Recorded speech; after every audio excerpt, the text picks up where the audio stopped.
Hello and welcome to my YouTube channel, where I share my passion for aviation and business. My name is Anna Serbinenko. My background includes a PhD in financial mathematics. I'm also an air show performer and an aviation business owner.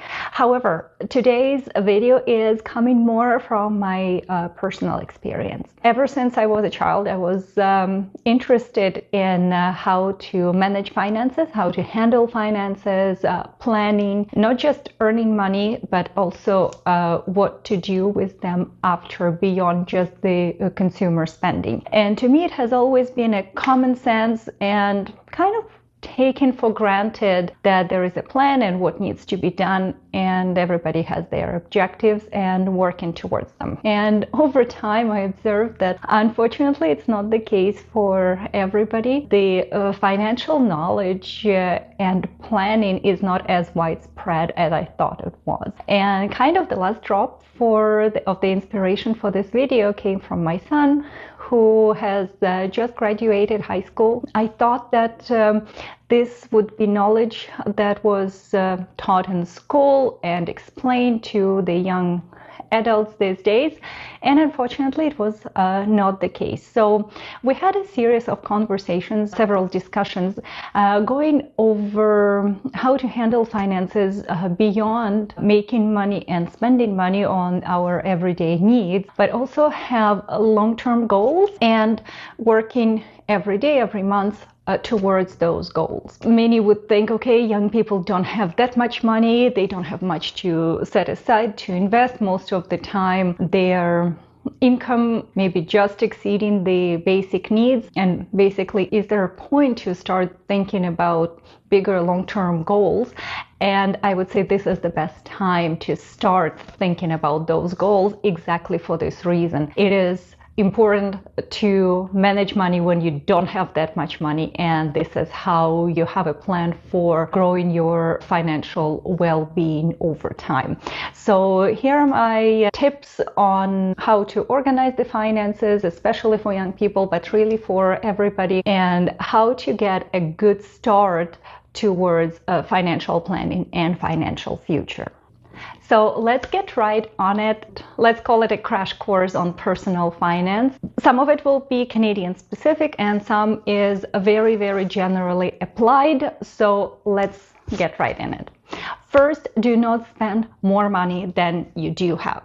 The biggest pest of today's world is people increasing their credit card debt, and basically every month it accumulates with the interest rate and it snowballs. So right off the bat, know how much money you are making every month and plan so that you can keep your spendings within those amounts. If you have a side job as a student and you are only making $1,000 a month, for example, make sure it does not exceed the $1,000. That's at the very, very minimum. We'll talk later that we should probably make sure that it's even less than that amount. Do not plan on spending more than you are making per month, if it can at all be avoided. As you are spending, you will probably end up using a credit card.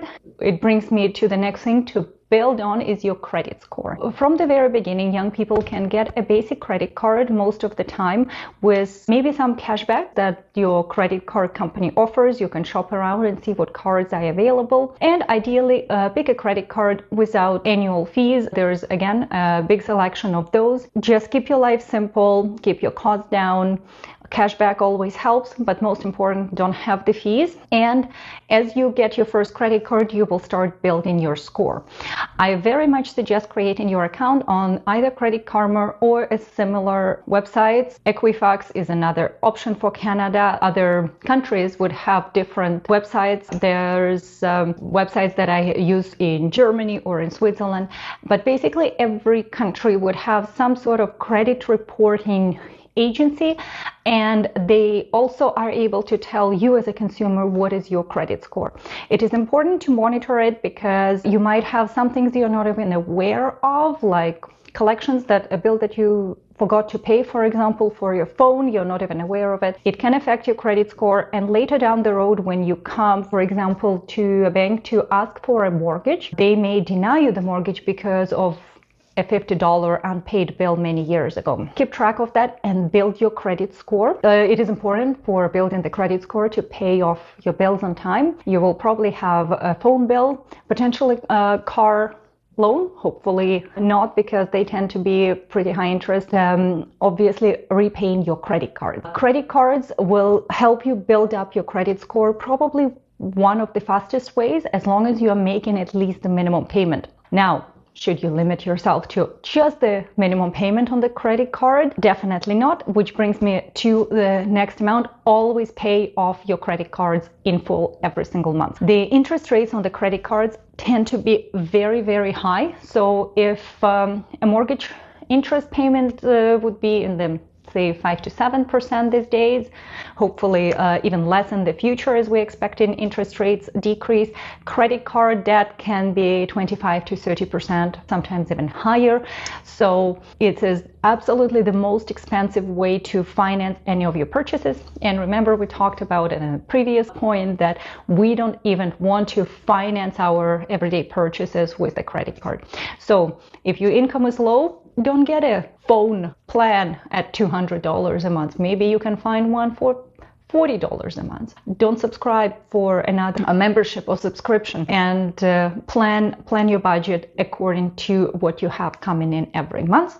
And then even you might be making those payments using a credit card. Make sure you pay off that credit card in full every single month. To the extreme, if you do not trust yourself to have the discipline to repay in full every time, or you think you might be going over the limit, maybe hold off on using the credit cards. It will slow down for you building up your score, but that would avoid you increasing the debt beyond what's manageable. And it would avoid you increasing the payments where you cannot make them, or not making the minimum payments on the credit card, and in this way bringing down your credit score. It takes multiple years to rebuild your credit score. Once it goes down because of the collections, it can take between 5 and 10 years to bring it back up. So the easiest way is just simply not going there. Now, you make some money, whatever amount is, and you are paying your everyday purchases, maybe your phone, maybe your car, obviously some food purchases. Ideally, plan on putting some money aside. We will talk about where it will go. What are your investment objectives? Even though it may seem right now that your retirement is very, very, very far away, now is the best time to think about it and to plan for it. Because if you are 20 years old and you plan on retiring at 60, you have 40 years ahead of you where you can be saving, investing, and having that NASDAQ providing you for the retirement. If you start thinking about it when you are 40, you basically only have 20 years to build the same kind of reserve. So you have to work not only twice as hard, but probably more, because you're not benefiting from those 20 years of your investment growth either. So the sooner you start planning for retirement, the better. But more immediate, you might be saving for your education, unless your parents made those savings for you, or you're relying on student loans. And I'll get to it. This is not part of the bad consumption debt that can be part of your investment. Or you might be saving on a down payment on your first home, first property, which is again a great thing to work towards. So whatever your goals are, regardless, you should always be putting some money aside, be it an emergency fund on savings account, just in case you lost your job or got sick for a couple of months, that you would have that emergency reserve to pay your immediate needs, and all the way to saving for your home down payment or for your retirement. You should be putting money aside every single month. So define your objectives. You can have more than one, and put money aside towards those. Now, keep in mind, when we are talking investment, your home, fun fact, your home is not an investment. It's great to own your own house, and I will link here a separate video that I have on real estate. But unless you turn your home into a rental property, your principal residence typically is not an investment. Now, it can grow over time, and there are some benefits in owning the home, and there is plenty of videos and information on owning versus renting. By default, your mortgage payment can be an equivalent of your monthly payment of the rent. Typically, those numbers are comparable, but this is not an investment in the sense where it gives you revenue every month.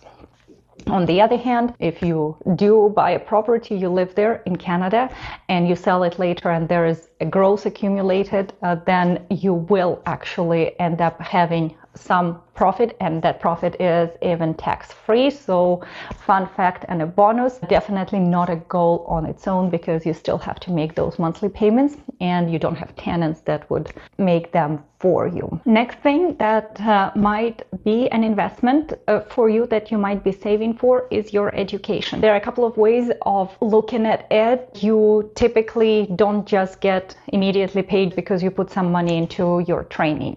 However, typically we do put money in our own development, in our own training, with the objective of either getting a better job later on that requires that new qualification, or gaining some knowledge that allows you to develop your own business. In that regard, I believe education is an investment in yourself, and it's something that is expected to bring you return on that investment over time. Sometimes, if we are lucky enough, we can have our parents paying for our education, or there are grants, scholarships.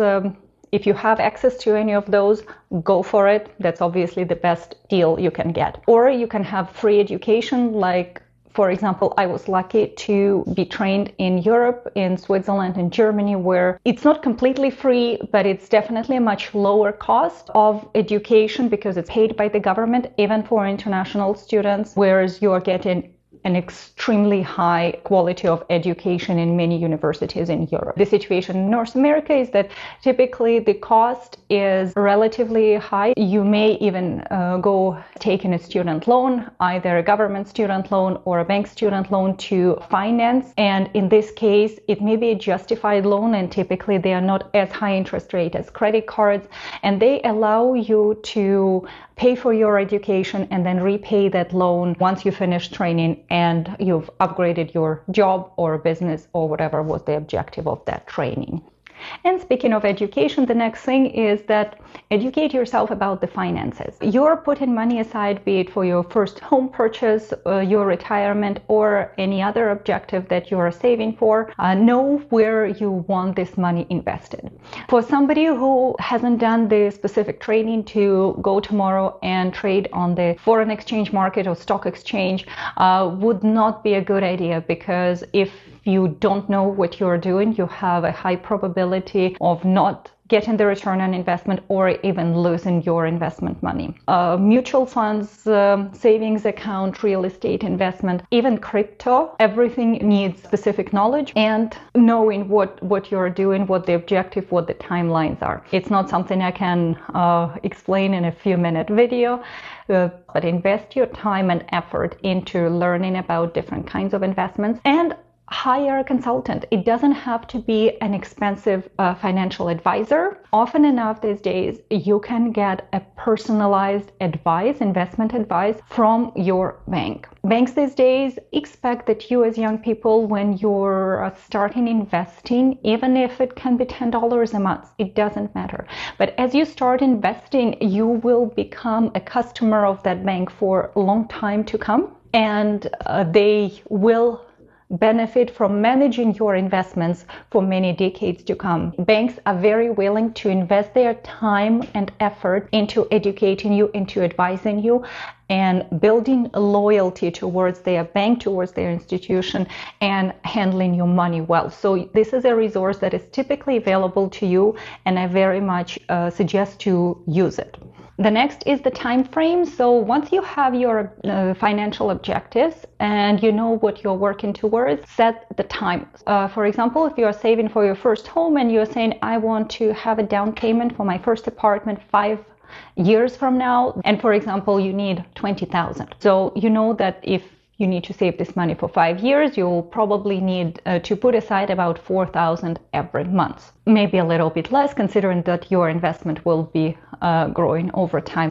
So do your math and know the type of investment you can do and how much you will need to put aside every month to put towards that investment.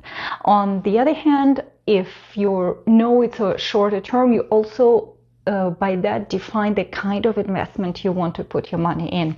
Typically, if you're going, for example, a NASDAQ fund or any mutual fund that you expect would have some fluctuation, you cannot tell if in 5 years it will have a good return on investment or it will have a downswing, and everything is possible. We know that over time we expect a good return on investment over a longer period of time, but those short-term fluctuations can occur, and you don't know if now is a good time to buy your apartment, but your investment all of a sudden went down because of some economic situation. So you don't want to take that risk, and you may opt to put your money in some lower risk investment like the GIC, for example, or even a savings account. On the other hand, if your retirement is 40 years from now or so, there is no reason not to put long-term investment, and you know that you are accepting those fluctuations over time, but that over a long period of time your investments will most likely grow quite a bit more than if they were just on a savings account. So have not only your objectives, but note the timelines, and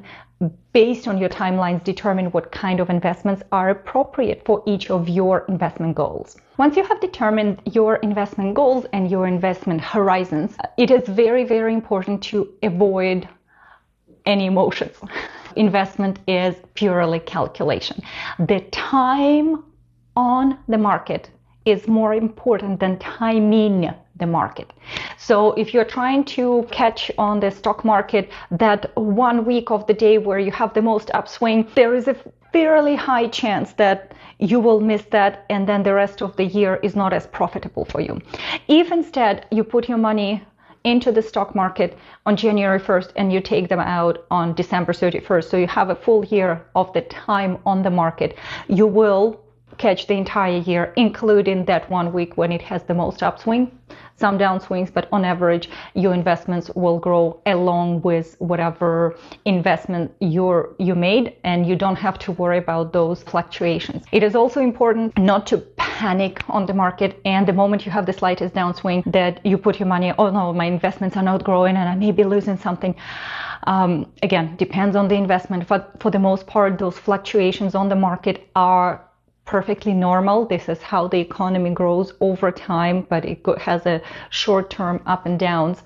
And if you do not overreact to those short-term fluctuations, you will benefit from the long-term growth. But if you panic and you sell, or if you do not have the resources to wait out, like for example, if you need to purchase that apartment at that period of time, you have no choice but to sell the market assets that you have acquired to pay the down payment, then it will be detrimental for your investments. And extending on the emotions, also make sure you don't fall victim of all sorts of financial scams.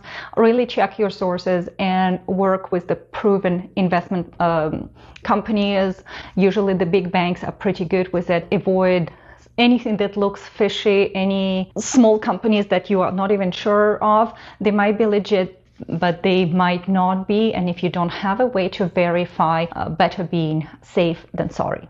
On the other hand, it's perfectly fine to benefit from the good emotions, in the sense where you have your goals, have those goals in front of you. You want to buy a beautiful apartment with a view, have a picture of that apartment and have it in front of you every single day, I don't know, on your fridge. And the next time you're tempted to spend money on a $300 fund or have a $20 version of it, and put $280 towards the savings, towards that apartment. So use it as a motivational tool to be disciplined with your investments. Even though it might not seem like a big amount in that moment, it does accumulate over time and it does bring you to your goals. So use the positive emotions and expectations of your investment goals to advance those goals, sometimes even more than you originally planned. So in handling the finances, we have touched on good debt and bad debt, and I wanted to reiterate that there are different types of debt. The good debt, like the student loan debt, for example, is an investment. And yes, you are borrowing money short term. It's typically a lower interest rate, and this is for something that will increase your income, your value over time, that will allow you not only to repay that loan, but to also make more money in the future, and in this way secure your financial future. This is a good debt. If you are borrowing as a mortgage for your house, you're, for example, making mortgage payments of $1,500 a month, whereas you might have been making rent payments of $2,000 a month, it might be a good debt because it is saving you $500 a month of rent versus buy. Again, there is more discussion on the real estate, but it can be a good investment if it saves you money or you expect that it will bring you money. On the other hand, there's bad debt that is to avoid at any cost. So for example, your fridge broke and you need to buy a new fridge. You can buy a $500 fridge for which you can pay right away, or you can buy a $2,000 fridge for which you will have to borrow money to pay debt. Well, the fridge is not bringing you money. And if the $500 fridge is something that can do the job for you, it keeps your food fresh, go for it instead of accumulating debt that is not bringing you money. If you want to go on vacation that will cost you $5,000 that you don't have in your bank account, chances are you will be paying for those $5,000 on your credit card a year later when you need the next vacation and you haven't paid off your previous one. So those would be the examples of the bad debt that is only dragging you down. You're paying high interest rate and it is not bringing you a return on investment. This debt is to be avoided at all costs because it brings you down. It's not building up your financial future. The last thing I would like to touch on is how to optimize your finances and how to optimize your taxes. Some of the items apply to everybody, and a few abbreviations that I will mention might be Canadian specific, but most of other countries would have an equivalent of those abbreviations, and you can do the research specific to your country and maybe even specific to your province or state. The first one is check what are the legal ways in your area to reduce your taxes. So in Canada, that I would consider would be the first-time home buyer account. It allows you to put money aside without paying taxes on them. So pre-tax money, you can deduct it from your taxable income. And when you take those out, it's also not taxable. So that allows you to get to your first property much sooner because you get to save more thanks to that tax advantage. In Canada, it's an account that you can open with any bank once you're 19 years old. And every year you have an increased limit of how much money you can put into that account. So even if you do not have money to put aside right now, still open that account, even if it's $0 on it, because your limit of what you can put on it, tax-free, is increasing every year. Second one is a tax-free savings account. This is for all Canadians, and every year the limit is slightly different in the $6,500 range that you can save. It's post-tax money, so you first have to pay taxes on your money before you put on the savings, but any gain from that savings account is tax-free. So for example, if that account, and it doesn't have to be a savings account, it can be a mutual fund account. If that account, for example, you put $6,000 in it and it grew by 10%, next year you have $6,600 on that account, those $600 will not be taxable. This is your tax-free income. There is also a retirement account, RRSP, and it is tax-free when you put money in there. It will not be tax-free when you withdraw money, but typically people have a lower income when they are retired, so you will be paying less tax percentage-wise when you withdraw funds from your retirement RRSP. And the last one is RESP, that's a registered education plan. It's amount that basically a tax deferral, because for parents who are putting money, would be putting post-tax money. But the government will also add additional amounts per year and up to a maximum amount per child to contribute to that investment as well.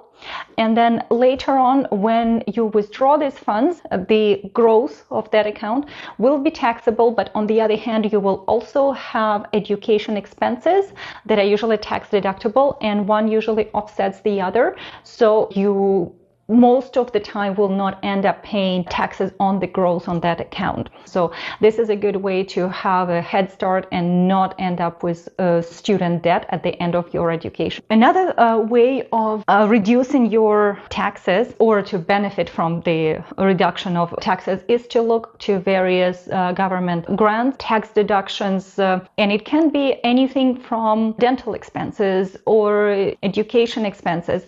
Be organized and save your receipts as a proof of that, as many of those expenses can be tax deductible. So no point for you paying taxes on something you don't have to, or you can legally deduct what you are allowed to deduct. It can also be some charitable donations, some political donations. So whatever you choose to contribute your money from, the government does allow you to reduce taxes by quite a bit by making those registered investments or tax deductions, so you end up keeping more of your money.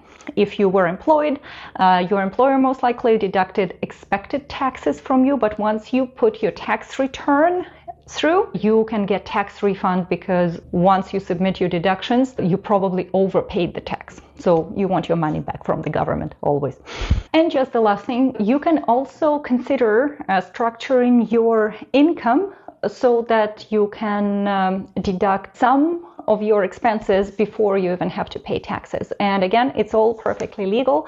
So let's say, for example, if you were working for a cleaning company, you would be paid a salary per hour, you pay your taxes, you have your expenses, you would be very limited to what you can deduct. If you are self-employed or you're a contractor and you're providing cleaning services, you can be cleaning the same houses, but your vehicle expenses related to the cleaning, obviously all the supplies, your phone because you're communicating with the customers, that kind of business related expenses, you're allowed to deduct from your income from that activity, and only on the remaining amount you would be paying taxes. So if you were an employee of a cleaning company and you got $1,000, you would be paying your taxes on $1,000. If you were self-employed and you charged your customers $1,000, you would be able to deduct related phone, car, whatever other expenses. And for example, you end up with $700. After deducting those amounts, you would be only paying taxes on those $700. So again, the best to discuss the allowable deductions with an accountant in your area, because it always varies location by location, different in different countries. But those general business principles are very universal, and by structuring your income in a smart way, you are maximizing what you can keep at the end. And if at the end, even if you decide to give it away for some cause, it's still you decided what it goes for, rather than you're giving it to the government in taxes and the government decides what they want to spend those money on. You know, to bring it home, after having those conversations with my son, he asked me, it's like, why were we not taught that in school? And I was like, I don't know. I think that should be taught at school to all young people to get them off to a good start, not just living a paycheck to paycheck, but to have a plan for their financial future. Hopefully this is a start, and hopefully in the future it will be a more common knowledge and a standard education for all young and not young people to have financial planning under control and be more successful and enjoying life without having the stress of money. And for the time being, I hope that this video triggered some ideas and thoughts. I would love to hear from you. Comment below. And if you found this video valuable, please like, subscribe, and share. And there will be more coming.